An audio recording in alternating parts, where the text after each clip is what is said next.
What's this? A new Hellboy movie? Well, yes.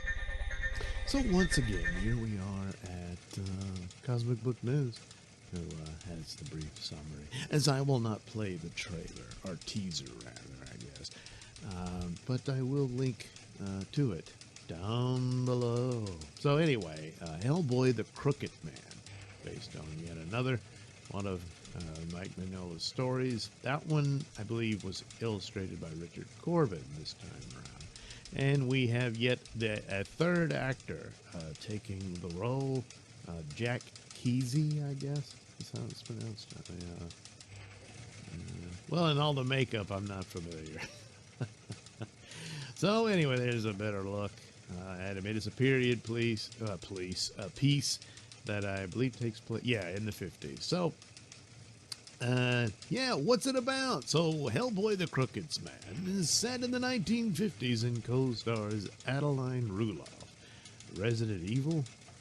What, the new one, I guess? I didn't bother with that one. But anyway, as a rookie agent of the BPRD, that's the Bureau of Paranormal Research and Defense, who teams up with Hellboy to protect the residents of Appalachia from the creepy Crooked Man who is collecting souls for the devil. So there you go. That's the premise. It's in the 50s.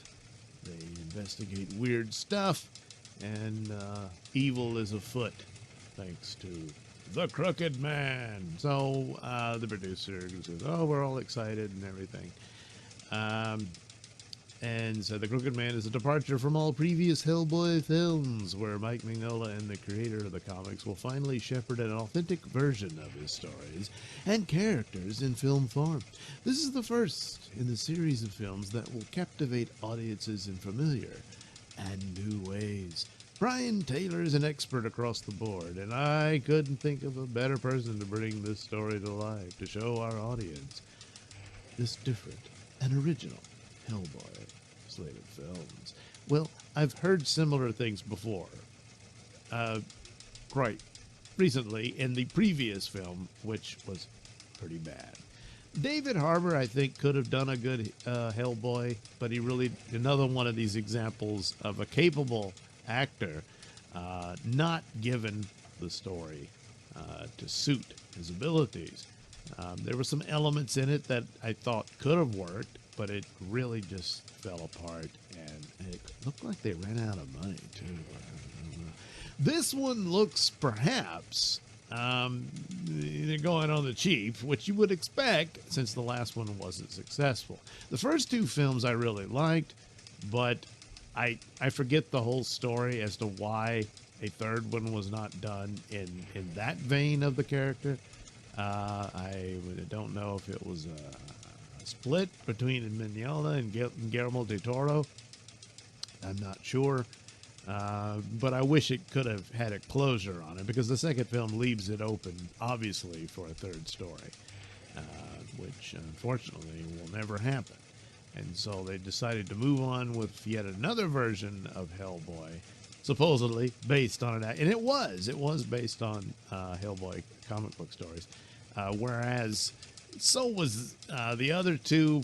Primarily the first one sort of borrowed from Seed of Destruction, the first story that Mignola and John Byrne did that introduced Hellboy.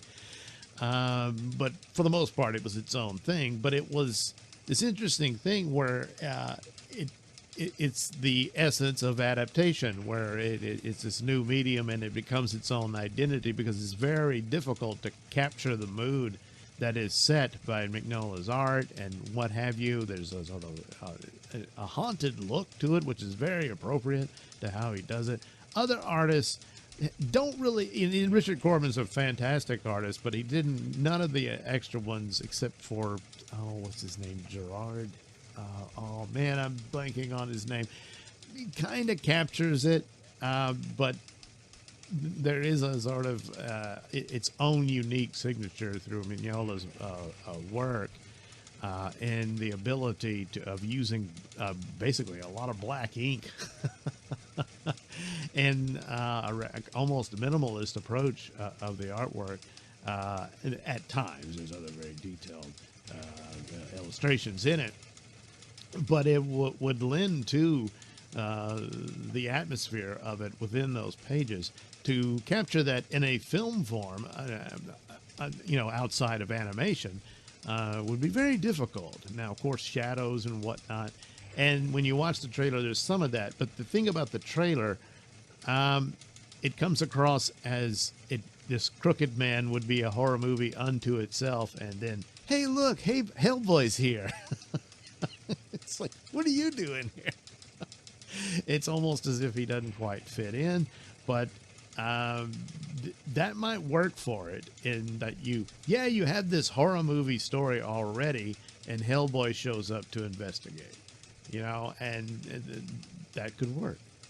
And I hope it does. In fact, going simpler and smaller in scale, rather than trying to have a bunch of CGI monsters, which there will be. You can see it in this trailer. But more to the point of horror, and there's, evil in the town and whatnot, and the people are being tormented by it. And you've got your hero, who seemingly is one of the members of the evil, has to come in and defend them. And so that, in essence, is a Hellboy story.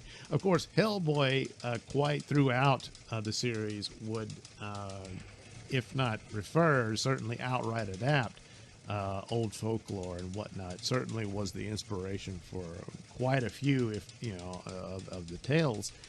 And such is the case here. It was an old nursery rhyme of the Crooked Man, but there's been iterations of it to make use of it. Most recently, the Conjuring universe is supposed to have a Crooked Man film.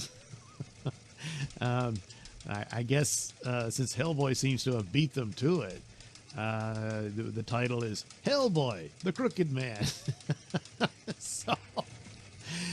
So theirs will just be The Conjuring, the Crooked Man, or I guess, I don't know. But anyway, that's the thing, is that it looks like a already ready-made, maybe low-budget horror movie with Hellboy showing up in it, which can, again, be interesting and work, or otherwise it falls flat. I don't know. I'm not really won over by this actor, but it's very brief, so it's not fair to judge it on it. His appearance is quite jarring. I mean, certainly there's a difference between Ron Perlman and David Harbour, but in a way they kind of seem like the same archetype, if you will.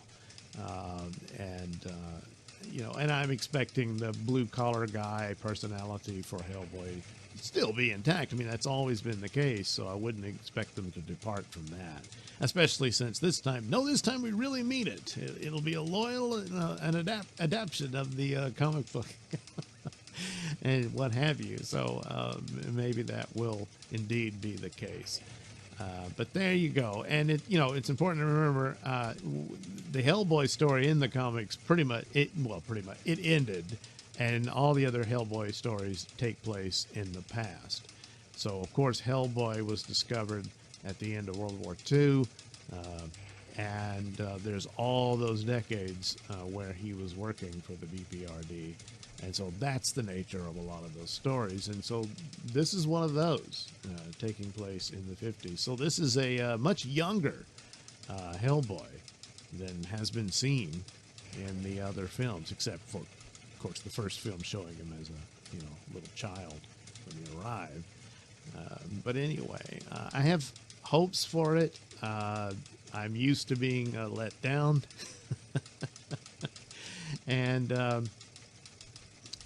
all that, with, of course, a lot of different franchises or properties or what have you. But probably keeping it on the simple side might do wonders for it. So, hoping that this works out. If it does very well, they're talking about wanting a new trilogy of these films in this version. Of course, it's got to work. It's got to make bank. And should it do that, then yes, it'll probably get, it will look more expensive or get more expansive as to the threats and whatever. Hellboy will deal with. Might even jump ahead in time and stuff, because you got to consider these are not connected to the other films and that sort of thing, you know, which they pretty much admitted. And also keeping the things, because the original two films, you know, they had their own narrative with the romance there. None of that was in the actual story. The characters were, but they didn't really play their roles like that. Liz was not his girlfriend. You know, his adoptive father. Why am I blanking on the professor's name? But anyway, he was like a father to him, and that gets added in later in the flashback stories and whatnot. But in the initial Seed of Destruction story, well, he gets killed by vampire frogs. A little different, but but yeah, that's the way that goes. But this one, I don't know that they'll get to a new version of Seed of Destruction, and with Rasputin and all that. Maybe they would. I don't know. But right off the bat, they've picked a story that maybe, cost-wise, is doable, and you can pull that off. Horror movies can go a long way with very little. And if they've done that here, and this guy can really sell the character with the charm required, and also able to, you know, capture the essence of, you know, of being a haunted atmosphere, this might work. But on the other hand, it's a very good chance it won't, and that's unfortunate. I hope that's not the case, because I really like the Hellboy comics, and I did really enjoy the first two films. I wish the third one had worked out. I gave it a shot, despite good elements in it that I thought could have worked, but it didn't. And but hopefully the fourth time will be the charm. Yeah. So there you go, Hellboy. We could say Hellboy versus the Crooked Man, because it almost like Hellboy, the Crooked Man. So Hellboy's a con man now, or he needs a chiropractor because his back is just all messed up. I don't. No, the villain is the Crooked Man. So check out the trailer and see what you think.